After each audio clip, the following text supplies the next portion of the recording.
The grace and peace of our Lord Jesus Christ be with you all. This is the homily for the Solemnity of the Immaculate Conception of the Blessed Virgin Mary, on the theme, the New Eve. Sommelier is a French word for wine experts. Wine experts classify the wine into 5 main categories: red wine, white wine, rose wine, sweet or dessert wine, and sparkling wine. The image of wine played an important role in the Old Testament as well as the New Testament. Wine was used to describe people's relationship with God. There are actually 4 stages of this relationship with God described with the concept of wine. The first stage is covenantal unity with God, with the phrase joy of drinking good wine. The second stage is rebelling against God, rebelling against God's will, God's plan, by getting drunk, becoming drunk. So whenever there is a phrase that says people got drunk, that means they want to communicate, they rebelled against God's plan. So you see that in different prophets, Isaiah, Jeremiah, and Joel. The third stage here, after getting drunk, is no wine because you drank all of it, right? Loss of wine, drinking the cup of God's wrath, meaning judgment. Okay, God finally passes judgment on you. The final stage is restoration because you repent and you seek God's help now. So God is going to restore you with the concept of the best new wine at the master's table. You see these kind of phrases like good wine, getting drunk, and loss of wine, and finally God gives a new wine in different prophets, Jeremiah, Isaiah, Joel, Habakkuk, and even in the New Testament we read about it in the book of Revelation and St. Paul's letter to the Corinthians chapter 11, Luke chapter 22. So all these references, if you get an opportunity, just pause and then go to these references and read the scripture passage, you will really enjoy. So remember these 4 stages of relationship with God through the concept of wine: joy of drinking good wine, becoming drunk, loss of wine, and the new wine, that is final restoration, God forgiving and receiving you back. Dear brothers and sisters, we also see these 4 stages in the life of Adam and Eve. Adam and Eve had Eden garden filled with many trees and fruits. Covenant unity, the first stage. Number 2, God forbid them not to eat the fruit of the tree of knowledge of good and evil, but they ate and got drunk by the fruit, right? Rebelling against God's plan and God's will. Second stage. The third stage, God threw them out of the garden. He says, no more. You don't deserve this place. So he passed judgment and threw them out. No wine. Now they have to work hard to get their food. Now the final stage, God promised that he will bring them back to the garden through new Adam and new Eve. Look at the words of God. I will put enmity between you and the woman, and between your offspring and hers. They will strike at your head while you strike at their heel.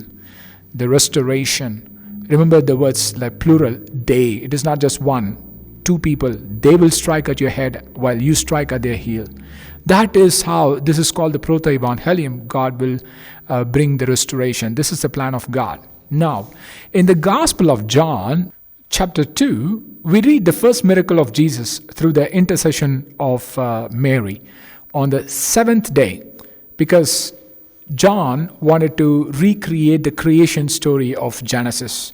If you carefully read, he would even say the first day, second day, third day. On the 7th day, the wedding took place, wedding at Cana. According to the Rabbinic tradition, Adam and Eve were married on the 7th day. So you see the connection here between Gospel of John and Genesis. 7th day, wedding of Adam and Eve, and here, wedding at Cana. Here, they ran short of wine, which means judgment, right? In the third stage, judgment, because of their rebellion in the second stage. Just as the first rebellion was caused by a woman who ate the forbidden fruit, now, interestingly, in the Gospel of John, the restoration, the 4th stage, is initiated by the new Eve, Mary, through her son, the new Adam. Here you see very clearly John is presenting Blessed Mother as a new Eve and Jesus as a new Adam. Jesus changes water into a delicious wine, good wine. Remember, restoration is the fourth stage, which means good wine. That too in abundance, quite a lot. We also read that people rejoice by drinking the good wine. Symbolically, the new Adam brought the covenant unity of drinking good wine, the restoration final stage. That's why it is a first miracle according to the Gospel of John, and he calls it the first sign. As Adam and Eve were created in the original state of grace, God planned the restoration in reverse. From new Eve will come new Adam, because the first Eve came from Adam, right? Here it's a reverse, because that was the plan of God. But they have to be in the state of grace like the original two. If Adam and Eve were created without original sin, then the new Adam and Eve also must be created without original sin.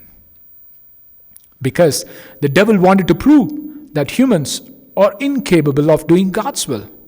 So God sent his only begotten Son to take flesh, incarnation, through Mary as fully human and divine, to prove that humans can do God's will. The solemnity of the Immaculate Conception is the beginning of God's restoration. That is why the conception of the new Eve is very, very important. That's why today is a day of obligation.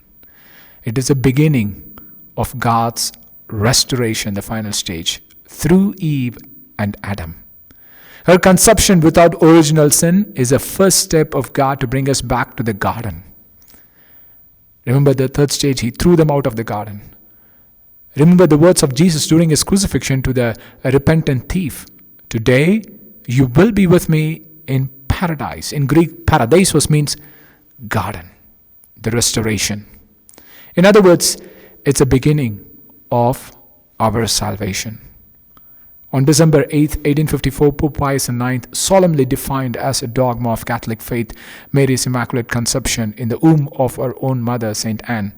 The precise words of the definition found in the Apostolic Constitution in Ineffabilis Deus are these: we declare, pronounce, and define that the doctrine which holds that the most blessed Virgin Mary, in the first instant of her conception, by a singular grace and privilege granted by Almighty God in view of the merits of Jesus Christ, the Savior of the human race, was preserved free from all stain of original sin, is a doctrine revealed by God and therefore to be believed firmly and constantly by all the faithful. My dear brothers and sisters, Immaculate Conception is a plan of God to save us all. Amen.